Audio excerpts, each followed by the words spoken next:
Hello. देखो आज हम पढ़ेंगे हिस्ट्री का 9th लेसन, ठीक है, जिसमें पढ़ना है हम लोग को मुग़ल दरबार। ठीक है, तो मुग़ल दरबार में देखते हैं कि क्या होता है। ठीक है, तो मुग़ल दरबार में यानी कि अकबर को हम पढ़ेंगे। तो इसमें पहला क्वेश्चन है कि अकबर की दहसाला व्यवस्था पर टिप्पणी लिखें, अथवा अकबर की लगान व्यवस्था में कौन से सुधार किए, अथवा अकबर के शासनकाल में कर निर्धारण की क्या प्रणाली थी। ठीक है, जो अकबर है वो कर जो निर्धारित किया था उसकी क्या व्यवस्था थी, मतलब कैसे किस सिस्टम के द्वारा कर निर्धारित किया था, या जो लगान व्यवस्था था उसमें किस प्रकार सुधार किया अकबर ने। ठीक है, पहला क्वेश्चन है, तो इसको थोड़ा देखते हैं। तो ये क्वेश्चन है 108 नंबर।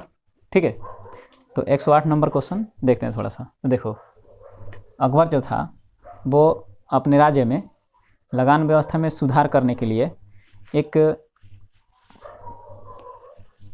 लगान व्यवस्था में अच्छे प्रकार से सुधार करने के लिए, बहुत अच्छे तरह से सुधार करने के लिए उन्होंने ये टोडरमल को दीवाने शरीफ नियुक्त किया। ठीक है, ये दीवाने शरीफ का मतलब हुआ कि भूमि विभाग का अध्यक्ष थे। ठीक है, उसके बाद ये अध्यक्ष इनको नियुक्त किया था कब, 1582 ईस्वी में।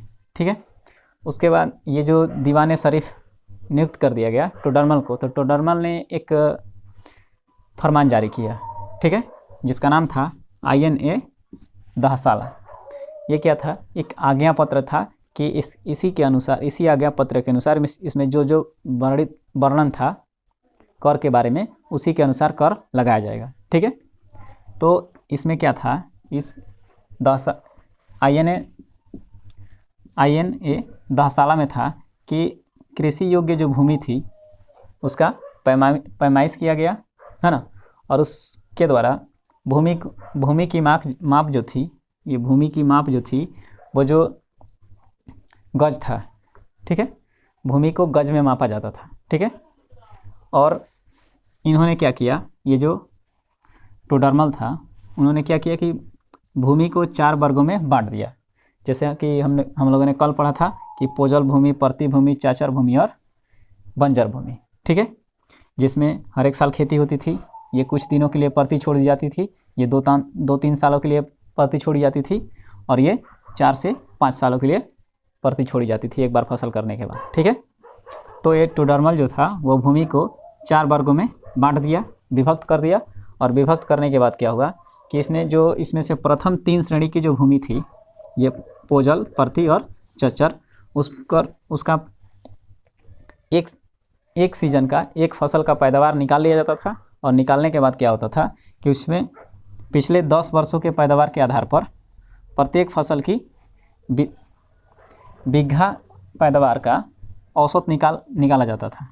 ठीक है, इसमें 3 श्रेणियों की भूमि, 3 प्रकार की जो भूमि थी, ये दूसरा तीसरा, इसमें प्रथम 3 श्रेणियों की जो भूमि है उसका पैदावार निकाल लिया जाता था 1 साल का। ठीक है, और पिछले 10 वर्षों के पैदावार के आधार पर उसको क्या किया जाता था, उसका औसत निकाल के, है ना, और जो भी आता था उसका 1/3 का मतलब हुआ कि उसका जितना आ गया, जैसे मान लो कि आ गया तुम्हारा 30 kg, ठीक है ना, 10 साल का पैदावार का औसत आया 30 kg, तो उसका 1/3 निकाल के, 1/3 का मतलब हुआ, ये अगर 30 का 1/3 निकालें तो 10 हुआ, ये 1/3 निकाल करके जो 1/3 हिस्सा आता था वो कर के रूप में, यानी कि टैक्स के रूप में वो ले लिया जाता था सरकार द्वारा। ठीक है, उसके बाद क्या हुआ था कि इन्होंने 1580 ईस्वी में लगान वसूली के लिए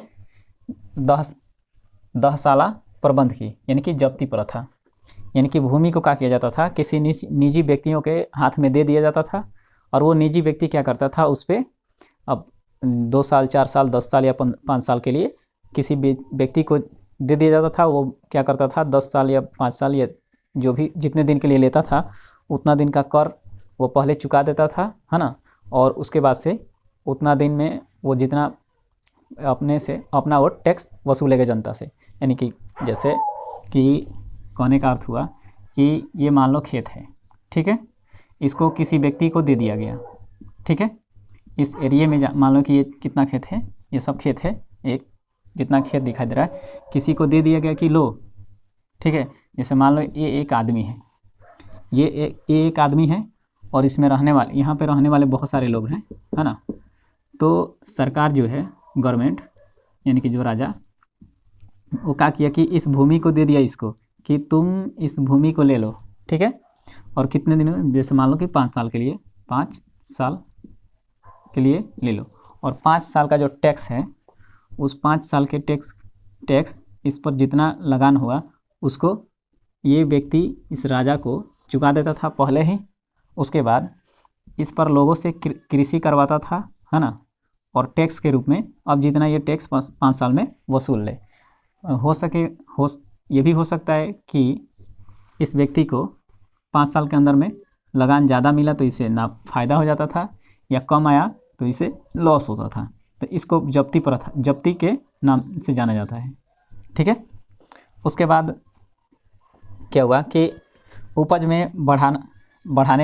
को बढ़ाने के लिए, जो उपज थी यानी कि पैदावार, उसको बढ़ाने के लिए किसानों को क्या किया गया, तरह तरह के सहायता प्रदान किया गया, ठीक है। तो ये था अकबर का कर निर्धारण, यानी कि कर निर्धारण की व्यवस्था या कर में सुधार की व्यवस्था, ठीक है।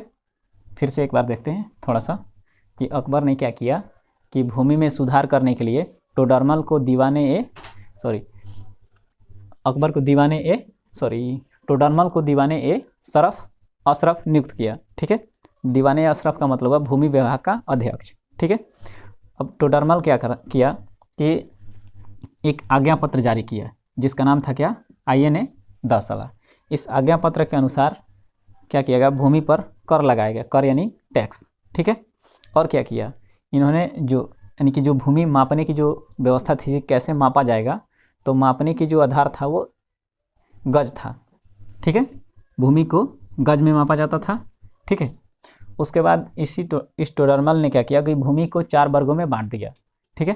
पहला क्या था कि पोजल भूमि, प्रति भूमि, चाचर भूमि और बंजर भूमि।